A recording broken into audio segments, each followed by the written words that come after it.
and still a worker of government until now, many, many years. We've been bedeviled by so many problems.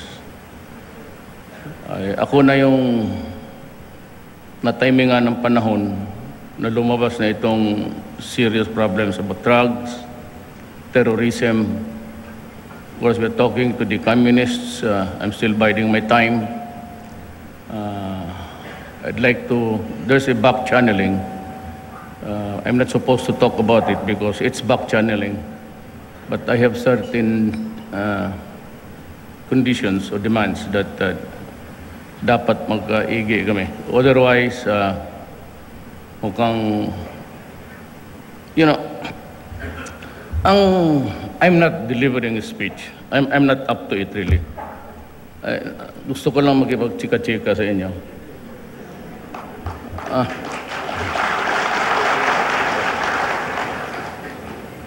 I want a ceasefire that is reduced in writing and the parameters clearly shown. Saan tayo papunta at anong gawin natin kung pumalpak. We have to pray for everything. And parang medyo still vague until now. I cannot expound on it further. But yung may mga must do para maabot natin yung kapayapaan. We have the problem in Mindanao. I'd like everybody to know that what is really happening or what happened and is happening is not just a question of pure rebellion in pursuit of an ideology. Deeper than that. And it is really the nationalism of the Moro people.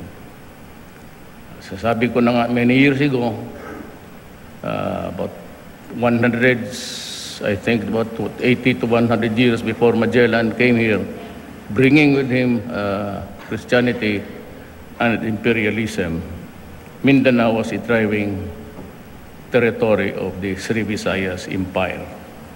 Malay tayong lahat eh. And we embraced Christianity because it was imposed on us.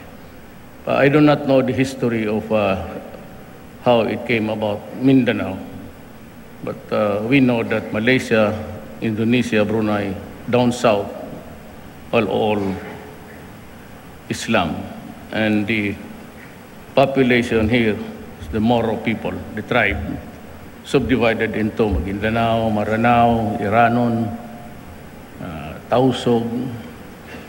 So hanggang ngayon, matbutit na lang nag-uusap pa tayo sa kanila.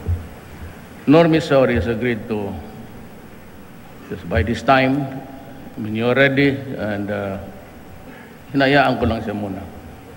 What I got from him is a guarantee that he will never go to war. Unless, of course, there's a compelling reason to do it. He would just like to maintain the equilibrium now in Mindanao. Then Murad and company, we are on the final stages of the Bangsamoro transition. And maybe if we can have late this year so that we can begin with the structure of federalism. Meron na akong sabihin sa inyo, not as president, not as mayor, but as a plain citizen coming from Mindanao. I believe in my heart na pag hindi natin kinorek yung struktura ngayon sa ating bayan, and if we cannot give justice to the Moro people, I think there will never be peace again. We can have this opportunity. It's a little window actually in the history of our lives as a people. So we grab the chance. Parang nakita ko, it is only now, I do not know the imponderables of life, what will happen after me. Pero sa panahon ko, I come from Mindanao. I'm of mixed origin, but my father is a Cebuano. Mother ko Mindanaoan, Maranao. Half. My father, Chinese. So, ang tingin ko, we have the trust of everybody. I mean, we exchange harsh words with the communists. Pero medyo pumayag talaga sila. And up to what extent are they willing to concede to government and for government what to surrender? That is something as yet to be seen. But I'm telling you now na itong coalition government will never work. And I will not agree to it. But all-inclusive government, pwede ako. But the central, yung ngayon, the military power and the supervision and control of the police should only be one. It must be a straight line. I did not initially agree, but we have to talk about the lateral autonomous military agencies. Sabi ko, no. There should only be one command, and that is for the future. I will not be the one in charge of it, of whatever it is produced, itong nalalakad natin. And I said, if you are able to craft and it passes legislation, autonomous Mindanao, or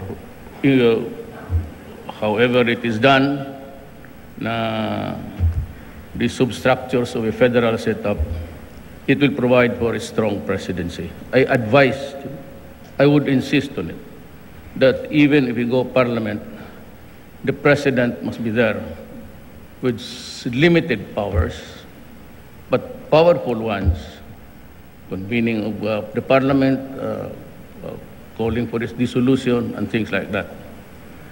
Kailangan natin ng presidente because of the archipelago. Archipelago tayo. And you know how it is. We are still in the process of perfecting a system for us. Unitary type, it has never worked. And it will never work.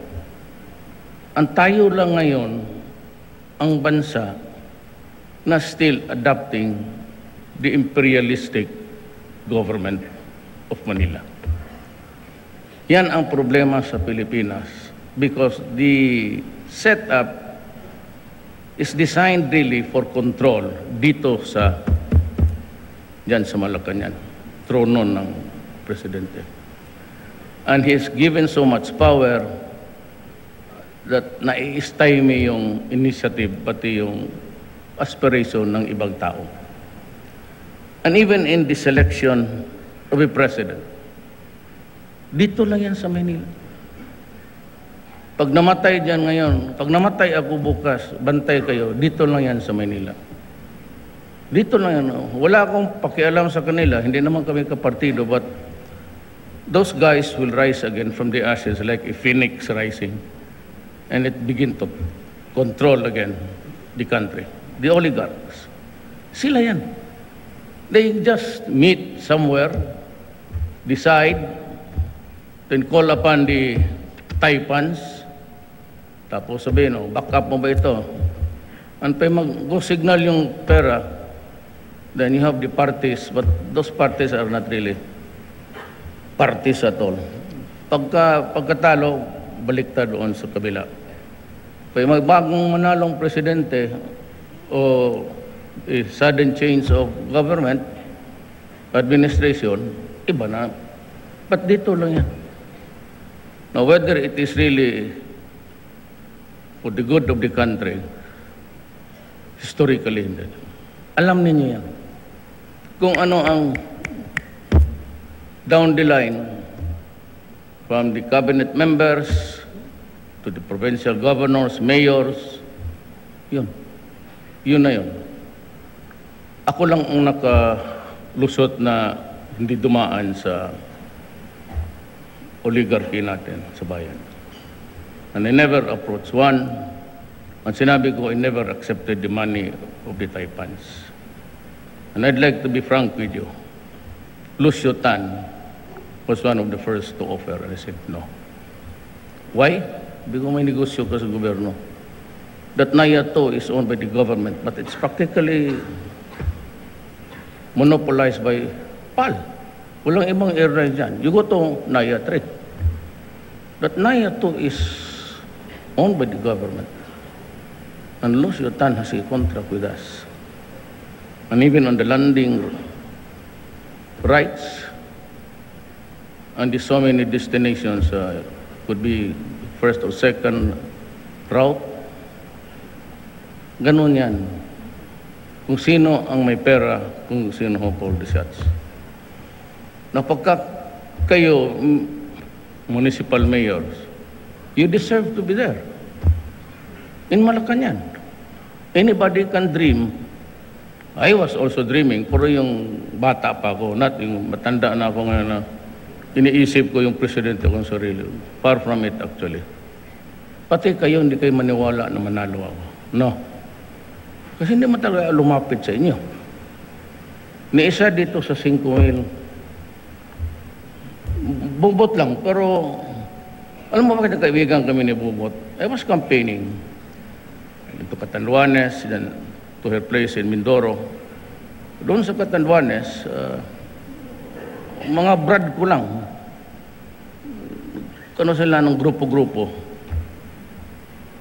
Mabuti na lang, yung mayor noon, baka magalit ibanggit ko. Basta yung mayor noon, punta doon sa audience, so may nagbulong sa akin yan ang mayor.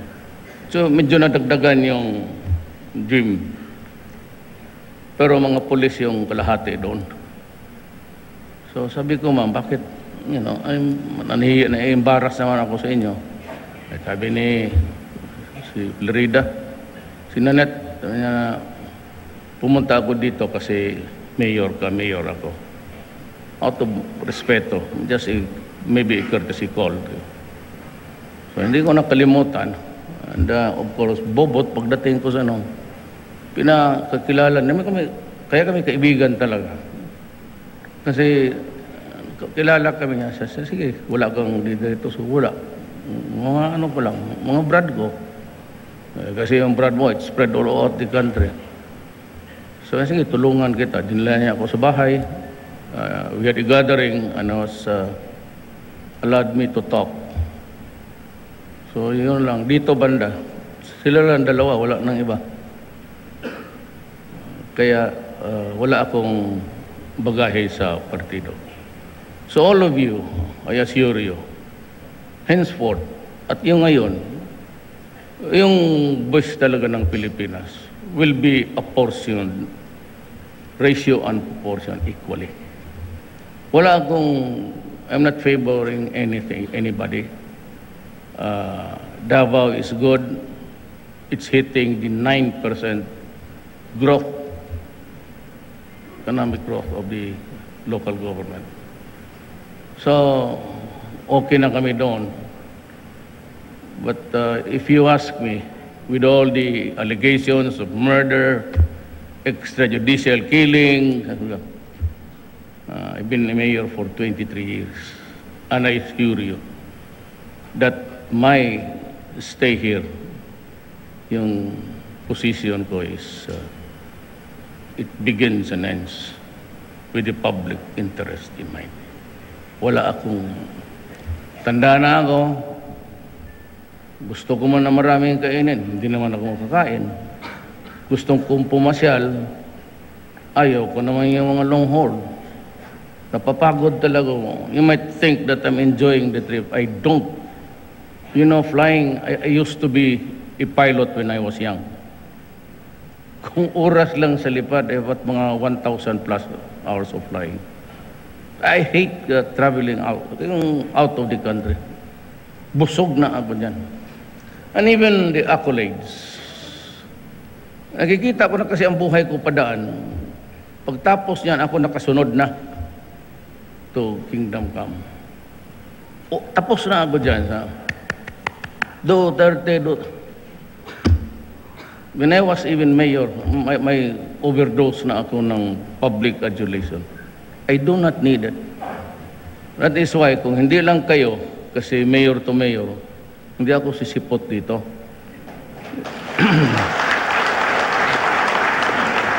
The reason is different. I do not want to create a traffic situation. Whenever I use the public streets, alam naman tayo, mayor tayo, sisarahan yan. Alam mo na yung kanto. But yung sa likod is exponential yan. Kung saan gahaba na kasi while waiting. And for example, when I go out here, mag-ano na yan sila, clear. So lahat ng kanto, block. Mabuti sana kung makalakad ako diretso sa sakyanan, boarded, and sometimes marami bang sabit-sabit ito, may kilala ka. And so it takes time while the public is waiting for you. Yung may sama ng tiyan, kaya sa ating matatanda na medyo ihi dito, ihi doon. Totoo yan. Noon, isang araw hindi ka umuhi, pwede. Ngayon, ako 3 times. Before I sleep, during, and after. Noon, diretso-diretso yan. Yan gano'n. I do not want to inconvenience the people. Total, hindi naman ako up for re-election. And I do not want it even if you extend me one day.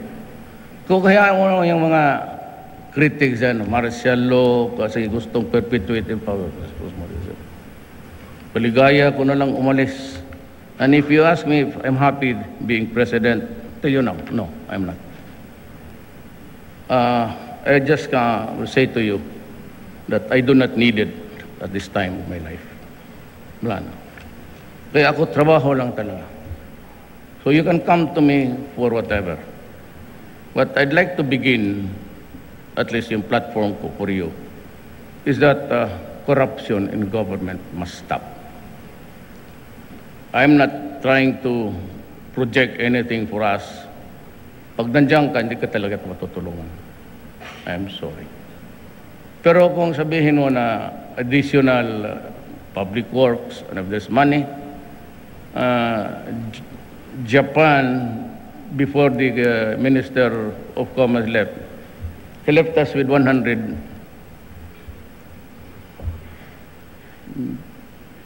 million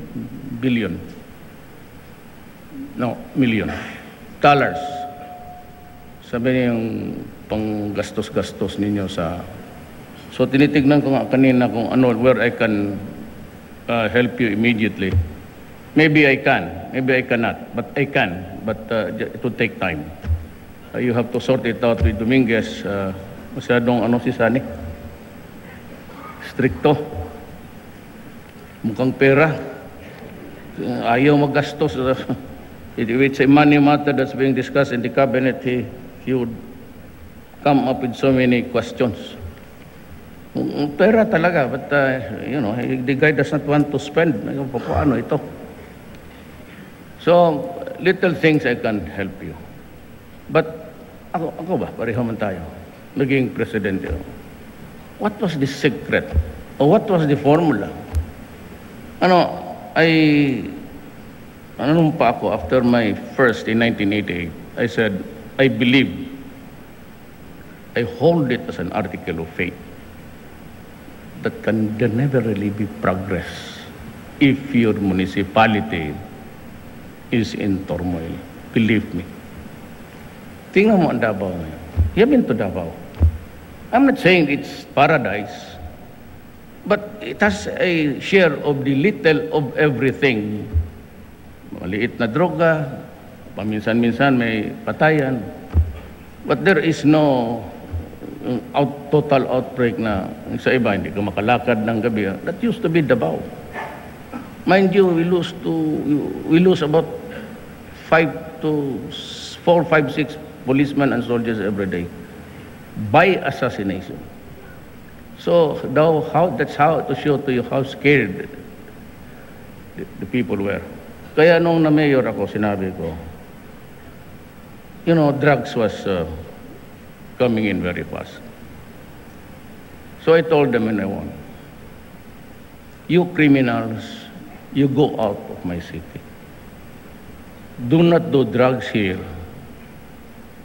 because he will destroy karamihan dyan, yung mga anak namin. And it would not really be fair for you to do that. But if you continue to kidnap people, kill them as a matter of fact, after the payment of mga ransom, patayin mo pa rin o mag-rape ka ng bata, sabog ka, magkakalat ka, I will kill you.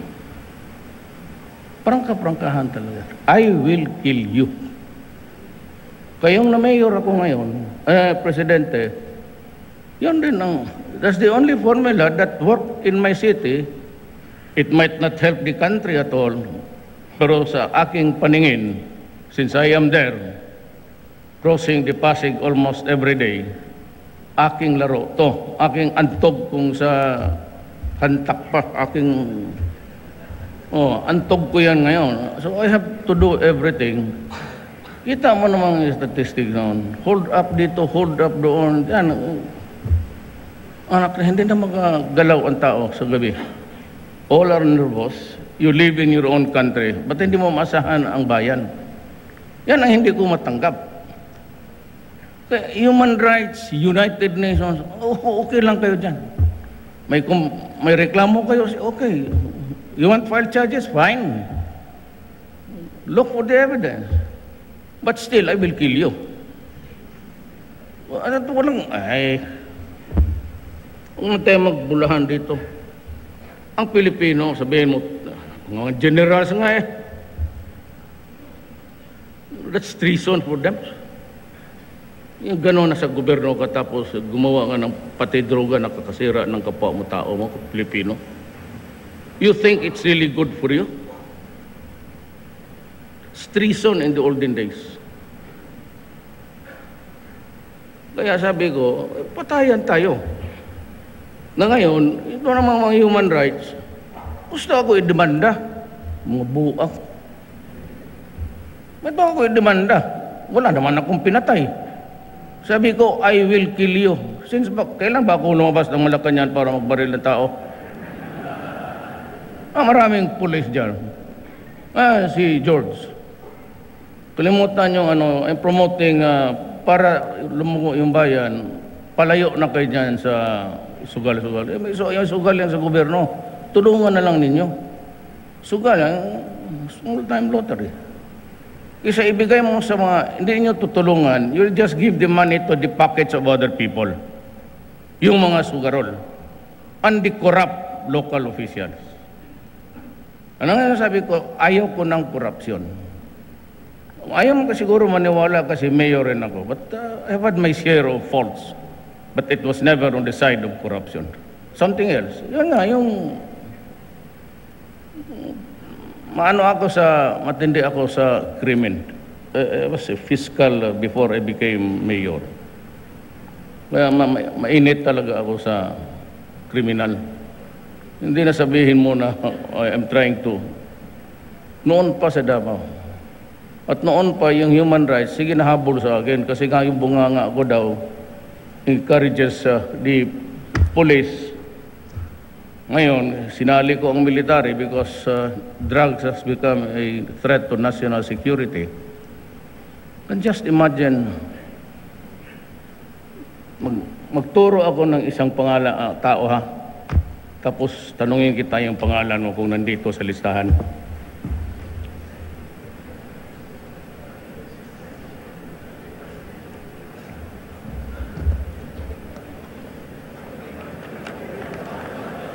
This is the drug industry. Mapipilitan ako bayan ito eh.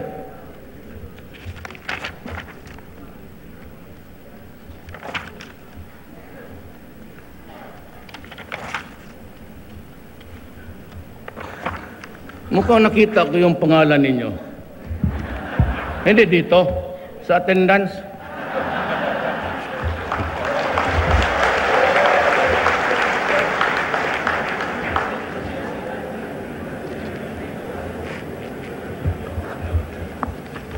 Dito, huwag kayong ma-insulto ha. Trabaho ko to eh. It is my sworn duty.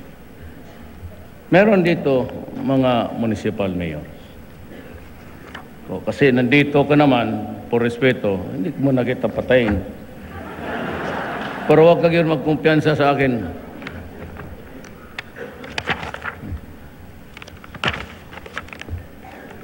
$6,000 policemen. 40% of the barangays of the entire Philippines.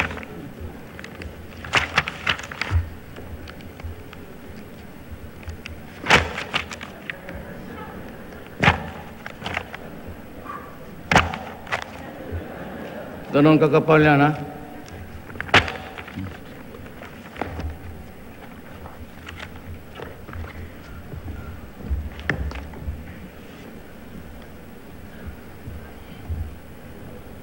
Paano itong? Kaya sabi ko sa Congress, paano yan? You want a barangay election? Sino manalo dyan? Yung may pera. Saan pera? Generated from somebody else's pocket? Meron, pero druga. Ngayon ito, since 6 years or 7 years ago, we were already in narco-politic state. Kasi paglabasan itong mga barangay captains, ayun, hindi natin alam ang number 1 drug lord para sa gobyerno. Mga generals, pati yung hanggang ngayon, denial pa. Political prisoner, gaga ka ba? Political prisoner, hindi ako interesado magpakulong ng magyaw-yaw ka dyan kung gusto mo.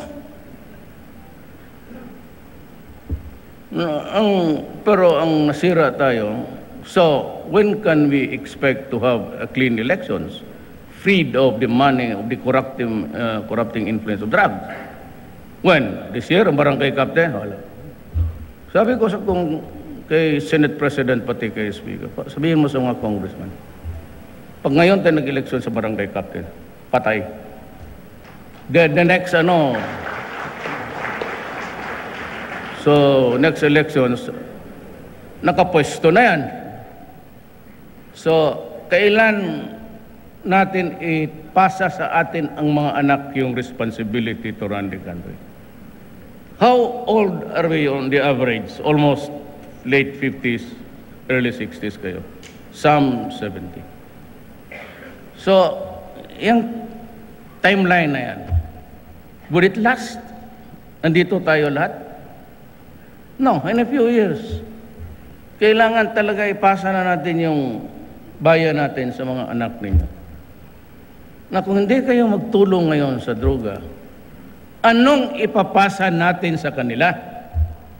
I'm asking you now, the timeline every day it's getting short. There has to be a time when the next generation, yung mga anak natin na kinakasal ngayon, kuha tayo ng mga ninong, in about 10 years, sila na yun. O yung mga anak nila, paano? Pareho tayo ng Colombia? Yan ang problema ang hindi nakita. Akala na nitong ugok na to,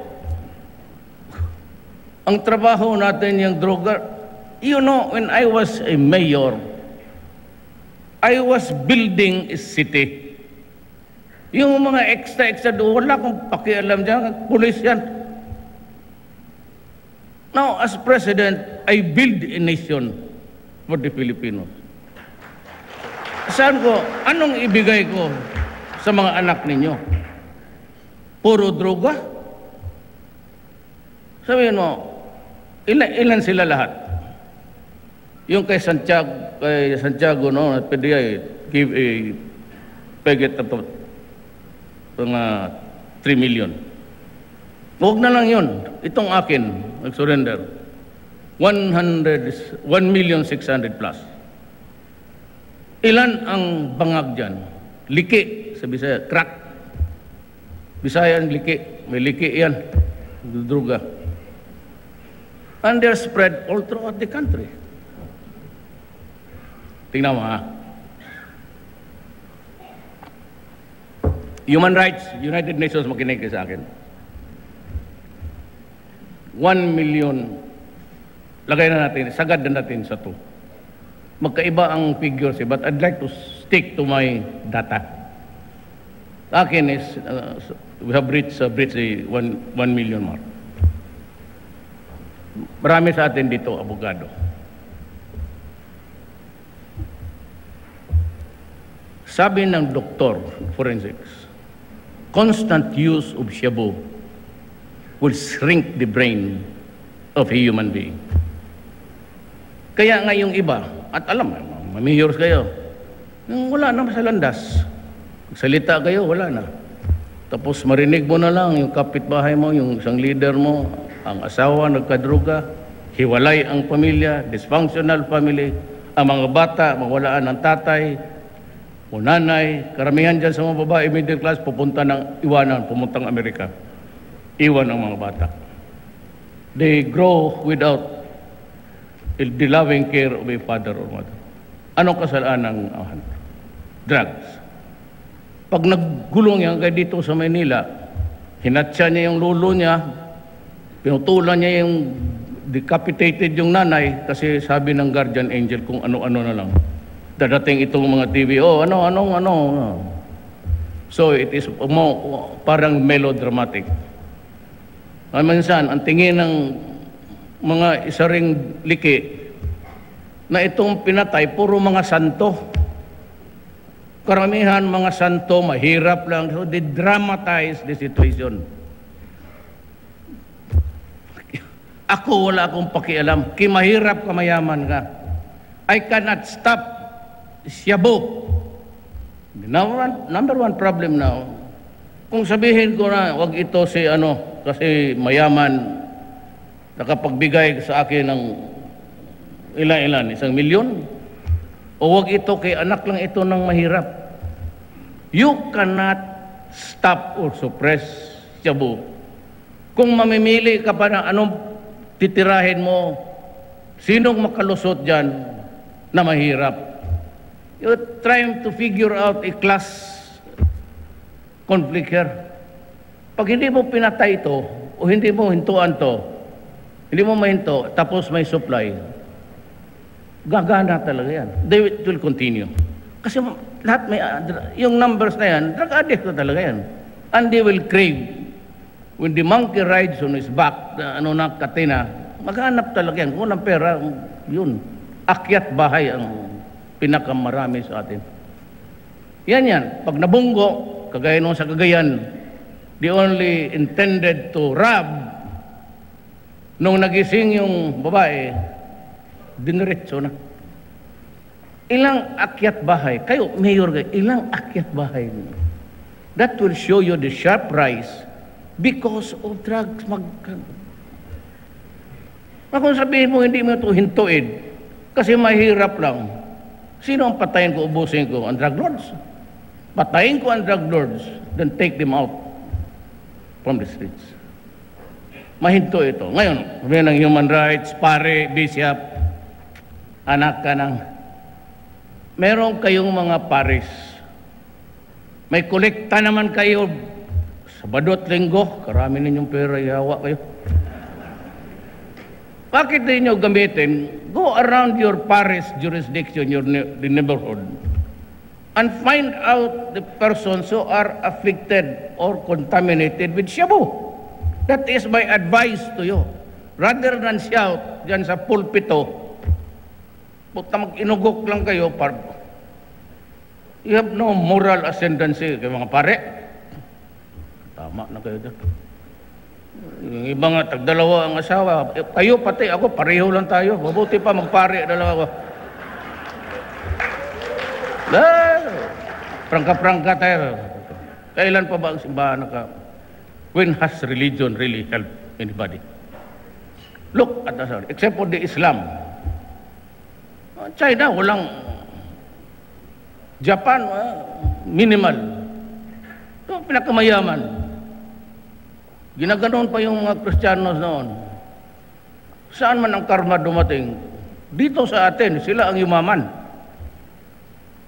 Tapos tayo ngayon, pag ganon-ganon na lang, silang sir, sir, ano lang tayo, usap lang tayo, sir. Dagat mo, okay yan, sir. Maglangoy ka lang dyan, wag muna ngayon kasi wala kami. Pakulata ka lang. Okay. Yan ang nangyari sa Pilipino. Anak ng... Tapos, yung libro mo sa pare.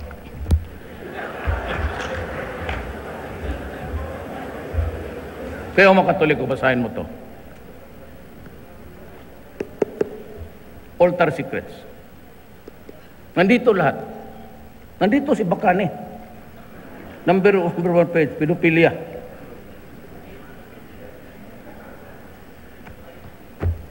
And there's a piece coming out from Al Jazeera, yung The Priest. Story about dito. Kami! Diba sabi ko nung eleksyon, tang-ina kayo mga pare, kayo Letse. Kayo nag-una ng Malaysia sa aming ulo. Bigay ko ito kay anybody who wants to read it can have this. I'll just leave it here. Hindi, wala kang mabili niyan sa book. Ubus ka agad. Kami noon sa... Tanungin mo yung finance secretary. Kababata ko yan eh. Pag-umpisa ng bless me, Father, for I have sinned. What's your sin, son? Tapos, I went to the bathroom. Tapos, dandahan ka naman, oh, that's bad. So, pag gano'n ka, kita mo, aray. Continue, Father.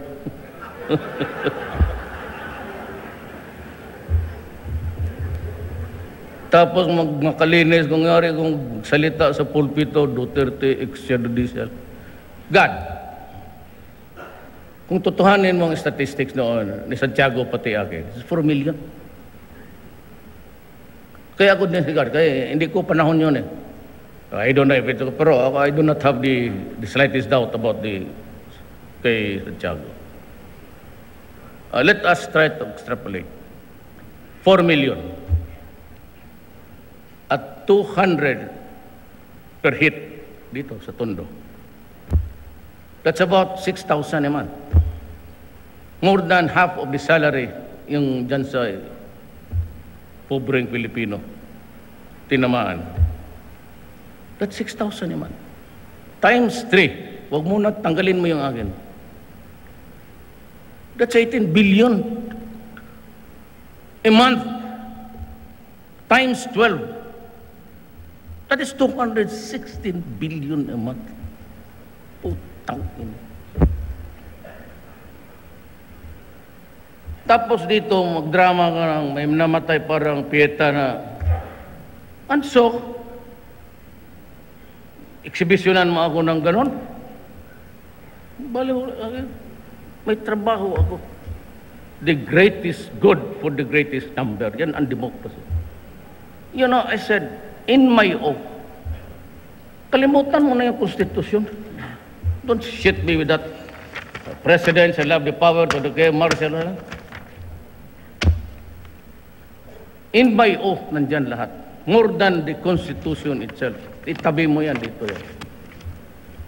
Nangako ako, the Constitution and many other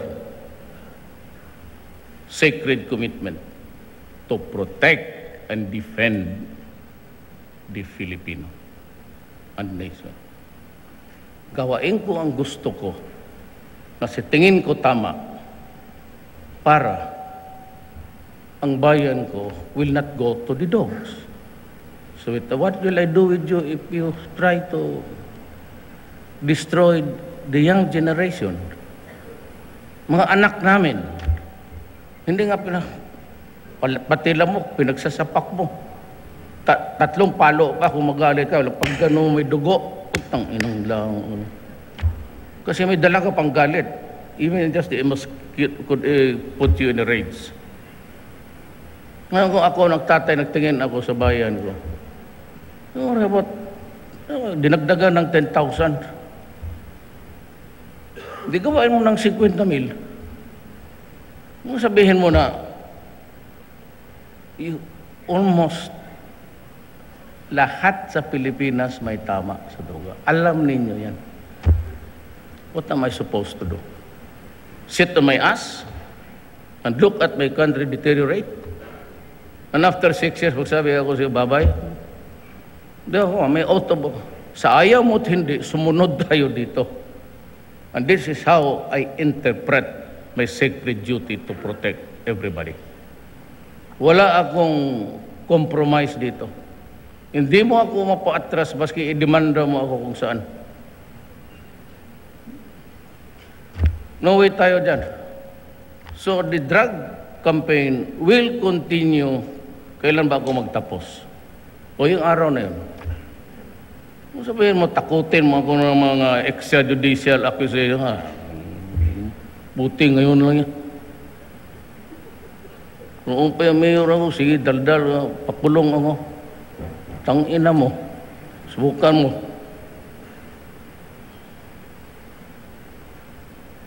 Corruption. I will not hesitate. Sa dito sa cabinet level, pati doon. The slightest twist. I just fired a guy who was with me since 1988. Sinabi ko, mga amoy lang yan. Kaya hindi kailangan totoo.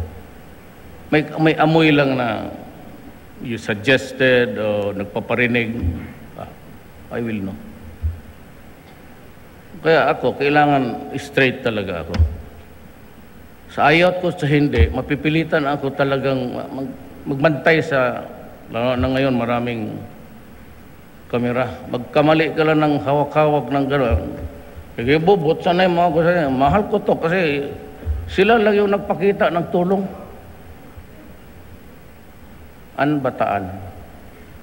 At may isang governor sa Mindanao, babae, tumulong sa akin. Yun lang. Sino man daw yun, be? Mga taga-Agusan del Norte, alam nila yan.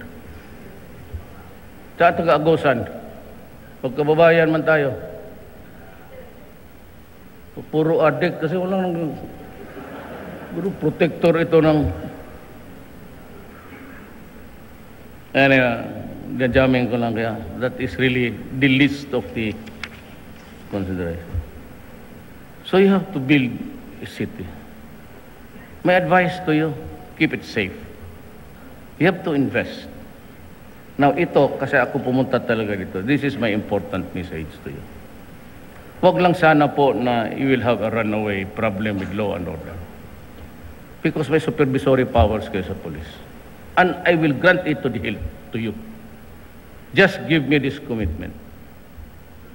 Droga, pati yung criminality.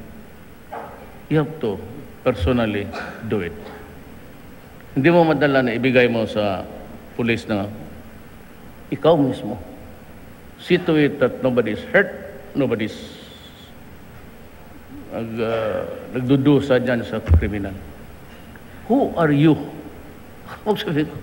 Sabi, address myself now today. Who are you to think that I am thinking of your welfare? Who are you to, I will grieve over your dead body? Hiningi ninyo yan eh. He who is the cause of the cause is the cause of them all. Ikaw yung nag-umpisa, ikaw yung nag-generate ng galit, kaya huwag ka, do not expect sa gobyerno na parang magpagpakulata lang. Kaya sa Davao sabi ko, putang ina kayo mga kriminal. Pag nakita ko kayo sa daan at na-pick up ko kayo, bantay. Sabi ko, sa Davao, pag magsabi yung policer, nandyan si ano, yung ano yan eh, yung sa hold up ng Cagayan sir, yung sa bukid ng sige, pulutin mo. Ano sir, nahuli na. Tapos, nahuli na sir. Tapos, nahuli na. Tapos, sos, kung pulisa ka. Ba't may tapon niya sa akin? Ikaw nag-aresto niyan, ikaw mag-tapon niyan. Bakit ako? Ganon talaga. You say that it's just pure exercise of the mouth. Kasi bakit kayo ang mga kriminal ang dapat nasa daan? Ang dapat nasa truck, di pasahero, jeep, di pasahero, yung sumasakayan, sila ang dapat nandyan. Kayo ang walang karapatan, human rights. You are not allowed to join in a ride just to kill or rob persons. Kayo ang walang karapatan. Ang mga inosente ang dapat may karapatan. That is human rights of the community of society. Kayong mga kriminal ang dapat hindi gumamit ng mga sakyan. At huwag kang lalakad-lakad dyan. Pa-display ka pa, akala mo sino ka kasi talagang punta ko kayo ng Davao. Sino sa inyo punta ng Davao? Lahat kayo? Saan kayo kumakain? Noon. At least noon. Anong favorite ninyo? Yellowfin? Yung sweet sour lapu-lapu, natikman ninyo? Sarap, no? Dapat kasi ang kinakain niyan tao noon.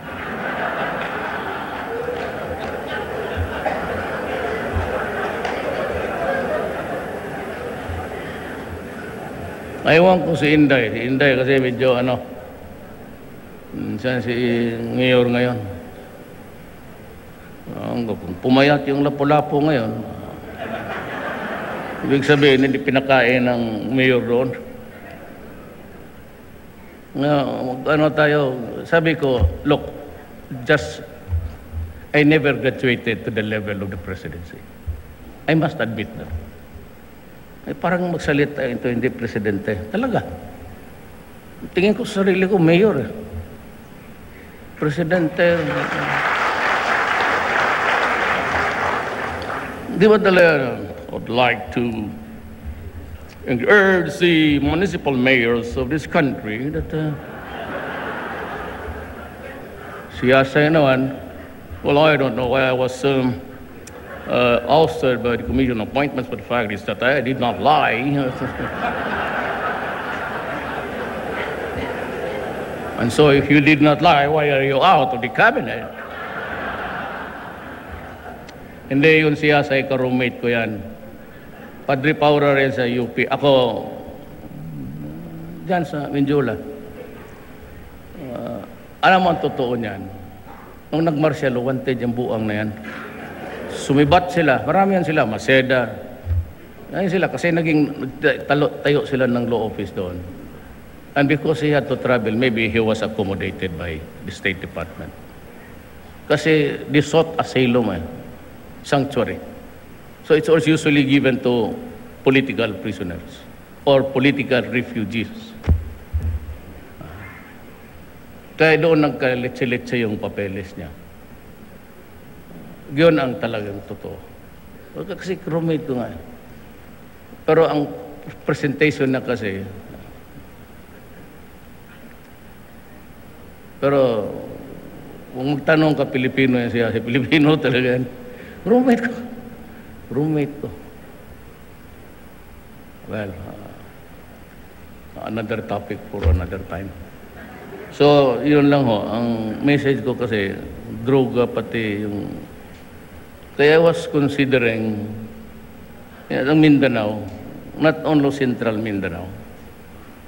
Sana naman, yung kagaya ng Marawi, pinaputok yun sa Marawi City, yung Granada pa yung mga bata yan eh.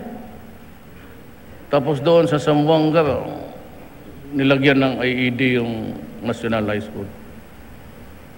Okay lang ako kung sabi, I lose 10 soldiers, 20, 5 policemen. I can accept it. That's the reality of war. Pero sabihin mo yung mga bata, yung mga eskwelahan, sabi ko, do not ask for it because I will always give it to you. Sabi ko noon wala akong martial law, kung ganito lang ang sitwasyon. Pero kung sa Mindanao, pati mga bata, ganunin mo na. Talagang hinihingi mo. Now remember, I do not want a martial law administration. It stinks. Pero kung yan sa ibang lugar, sobra ang abuso, at pati na yung mga anak natin na ka-inosenteng-inosente, you will force my hand into it. And if I declare martial law, I will see to it that lahat ng problema sa Mindanao, tatapusin ko. Tatapusin ko. So, do not tempt me to go there because that is a path that I hate to travel. But, hindi na kailangan, sabi ko, it begins and ends with the public interest. Wala na ako niyang rebellion. Huwag akong bigyan ng gano'n. Basta maghanap ako, pag pati yung mga inosente, you slaughter them, then it's time to magpaprangka-prangka tayo. Ibibigay ko talaga sa inyo. Sabihin ko ulit, pag pumasok ako dyan, lalabas ako, tapos ang problema. Lahat. Kaya ako nag-iipon ng eroplano, nag-iipon ako ng... Ayaw kong gamitin yan. Ihulog ko lahat yan doon sa ulo ninyo. Huwag naman ganon, kasi paningin sa akin ng mga tao, parang mga akong ginagawang gago dito. Sagrado yung autoboffice eh. Kaya ayaw ko nga ewan ko kung bakit nanalo ako. Yan it's public interest of rational interest. Pag-usapan kasi lang natin dyan, yung Pilipino. Kung ano magiging human rights, tingnan natin yung Pilipino. Anong ginagawa ninyo sa Pilipino? Bakit? Why do I have to tailor my behavior in accordance with the human? Siniswerte kayo, mga gago kayo? May problema ako dito. And kayo ang pinakamarami kasi ang barangay captains into drugs.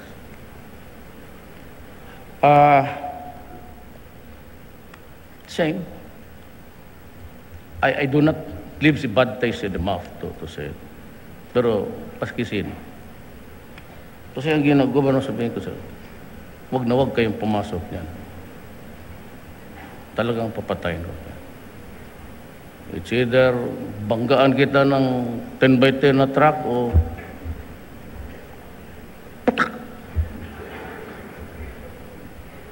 sabi, pinatay ni Duterte, sabi niya doon sa hotel, storya mo lang yan, maniwala ka pala.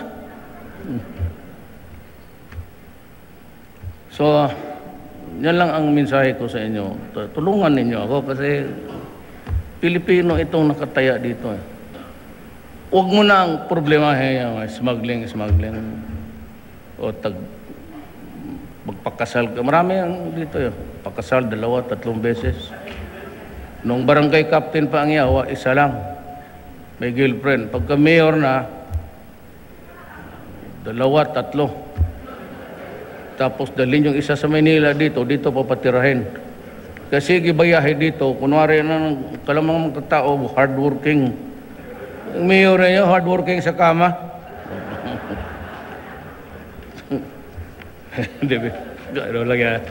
Biro lang yan. Kung ikaw ang tinamaan, mirisi ka. Ngayon, ilan tayo? Marami tayo. Kaproblema ng ganon. Ayan pa. May masabi ka pa sa akin, yung korupsyon. Kaya, ang masasabi ko po sa inyo is, do not worry. Pare-pareho lang ang natin. Ikaw, mayor, ako, pare, bishop, lahat tayo tabla. Naniwala ka sa kanila. Sinong, isa po itong simbahan. Ako, believe ako kay Pope. He is open to the proposition that mag-asawa na lang ang pare. Tama. Kaya mga buang na yan, 2-3 pa yan, kasi sabihin mo, sige, mag-asawa ka na. Araw-araw, marami mong relusa mag-ano. Bumalik kami. Le, kung ako ang napare, gano'n ang gawin ko. Pag gano'n, gandang ngipin nito ah. Plastado. Pagka gano'n, sige, habaan mo pa palabas. Hindi mga pare. Tapos kung magsalita kayo, kala mo, And I have this deep and abiding faith in God. Pero yung ngayon magtingin ako, wala, hindi lang nakatulong. Except magyaw-yaw. Tapos yung panahon ng Arroyo, ang mga buang, naghingi ng mga pajero, pati motero. Putang ina, that is graft and corruption. Alam ba nila yan? Baski isang sentabo dapat hindi ka recipient or beneficiary. The graft law says undue advantage. What is your advantage? Mobility. By car. Who owns it? The government. Who paid for it? The people. Ano man kayo? Tapos magsalita kayo with all the protestation. Kaya yung akala nila na nandyan yung si Iso Kristo, pabaw-baw sila ng gano'n, hindi lang yung makasalita yung mama putang ina ka, isa ka pa rin. Pareho lang kayo ni Duterte. Pwede sabihin ko ron, lahat man kami sa Municipal Mayor's League, gano'n man.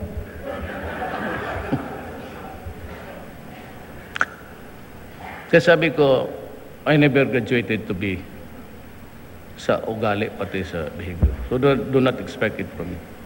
I remain ang bunganga ako talagang yun. And I don't feel the except when ayaw ko mag-travel kasi I hate the extra ayaw sa Bisaya na nakukurnihan ako. Kasi sa Davao ako lang man isa maglakad. Totoo, drive ako ng taxi. Panelo yung presidential legal sa Salto Mintig ka nga, hindi ka kilala nila. Tony Panelo at yung presidential, hindi kita suportahan pagka senador.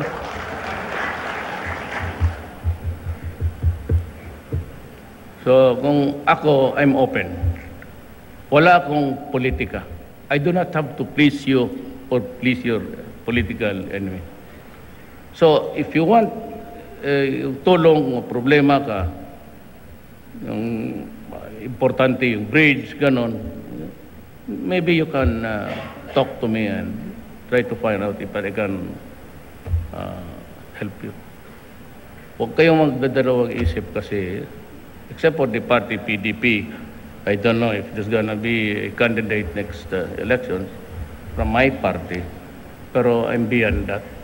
Kasi gusto kong, para hindi kayo mahiya mag-ano sa akin kasi may distansya alam ko man kasi sa yellow kayo, huwag na lang yung yellow kasi natunaw na. Ang tawag sa Bisaya niyang ice is yellow bata bumili ng yellow doon, wala na, natunaw na, tubig na. So punta ka sa akin, wala akong kulay except public service. So I guarantee you that pero ito this is my parting word with you. Gamitin ninyo ang police ninyo. They have this standing order that they must cooperate sa mga duly elected leaders of the country. Because yan ang sabi ng konstitusyon. O presidenta ka, senador ka, you want to be a top honcho, you run for an election. And if you win, it's yours. But you have the corresponding duty to keep your city at least clean. Punta nga kayo ng Davao minsan, doon kayo next. And it's relatively safe. Ngayon yung bomba, mayroon yun. But sinabi ko, if you have been to Davao and you saw the cameras operating, yung nagbomba they are all accounted for. You should go to Davao and study almost about 10 major crimes. Pag na-tag kita doon, yun na. And I can follow your... May ano kami, may gobyerno, of course, the Americans are also very cooperative. Pag natag kita sa kamera, maraming kamera ang Davao eh. Maski na mag-helmet kayong ganunin mo lang, tapos lumabas ito, lagyan lang ng buhok ng computer yan. So yan ang, punta kayo minsan sa Davao. And if you go there, just ask, you call my aide, si Bong.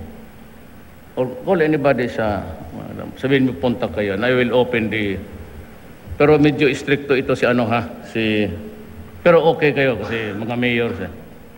Hindi, ito si Benito ba yan? Lim? Yung ano ni Inday?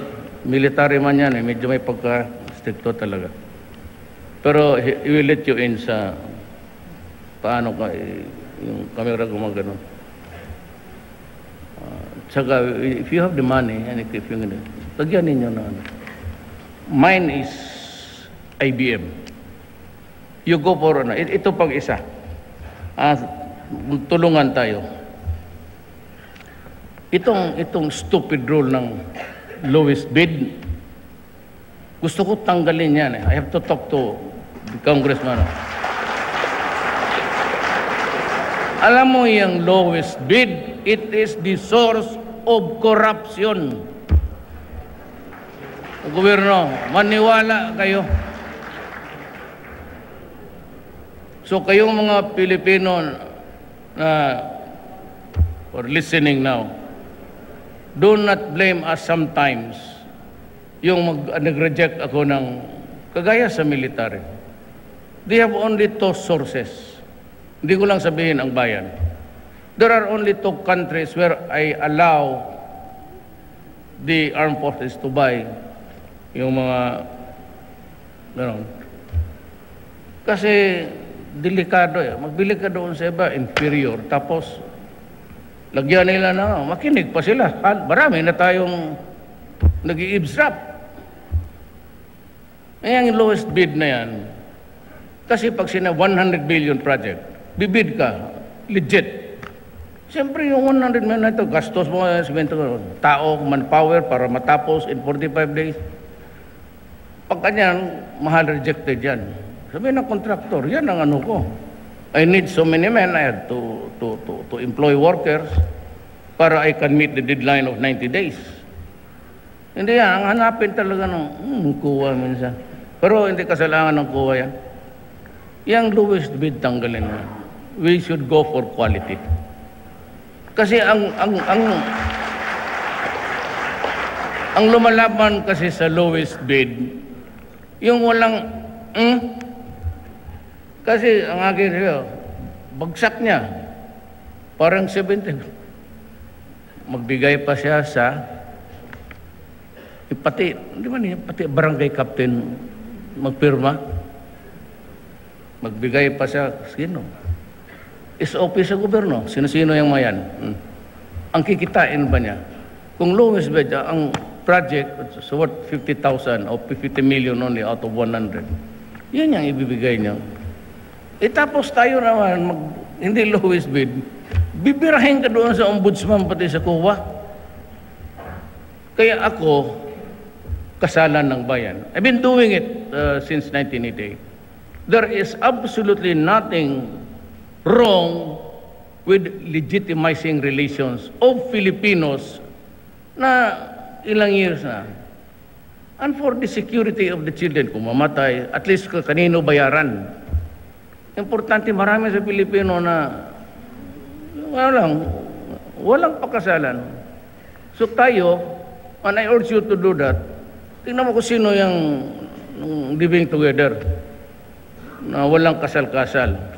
Ang problema sa mayor, baka maganda yung asawa, na iba ng istorya. Kasi ako nagbibigay ng 200. Bakit hindi ako magbigay at 2,000?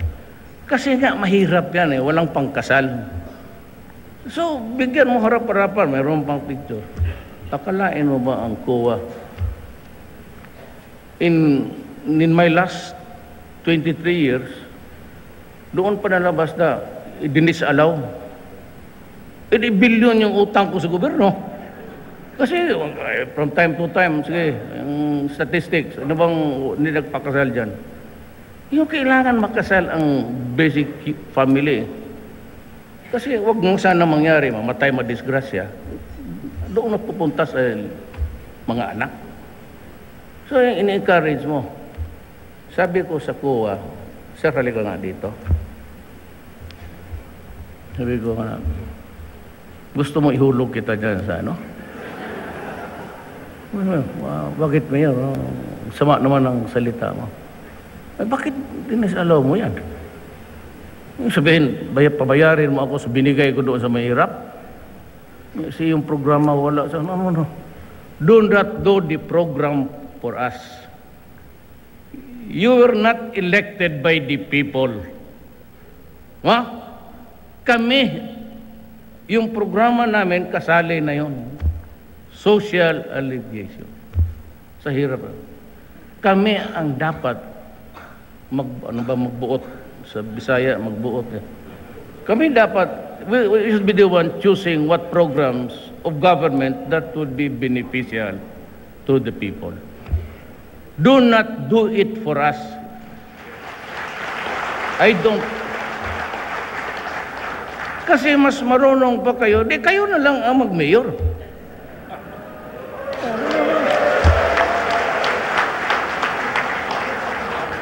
Basta ang trabaho ninyo, umabot ba sa kamay ng mga tao, or the thing that you gave to the community, was it really worth the while of the pockets of the citizens? Do not put malice there kasi hindi naman lahat ganun. Baka yun lang ang tingin ninyo. But we do not. Sino ba naman gustong mayor makakaso sa Sandigan? Kaaway, gastos yan. Kapag mademanda ka, abogado pati yung dito. Maraming nademanda yung mga treasurer gano'n na walang kawang-wang included just because may pirma sila. Away. Before you, a prosecutor ako, during my time, I was a fiscal of Davao City. Started from the bottom. When I left it, I was already second assistant. Then I was a tanod bayan. Wala pa yung ombudsman eh. I was taken in by Gonzales to be one of the two tanod bayan special prosecutors for Mindanao. Yung isa taga Zamboanga. Kami lang ang dalawang umiikot noon sa Mindanao sa cases. Kaya alam ko gaano kahirap paglapit na sir, wala na nga akong pamasahe. Minsan ako mismo pag nakita ko talaga na tagilid, basta tagilid, Your Honor, we move to dismiss the case. Why? I cannot prove my case with itong ebidensyang to. Pasulin mo lang yung tao. Kasi galing ako dyan kasi kaya naiintindihan ko. That's the reason why I used to prosecute graft cases sa Tanod Bayan, for the Tanod Bayan. I know how hard it is when you look at the evidence. Yun lang naman may ibigay tapos put the guy into the rigors of pabalik-balik. It has to be here. Ako naiintindihan ko.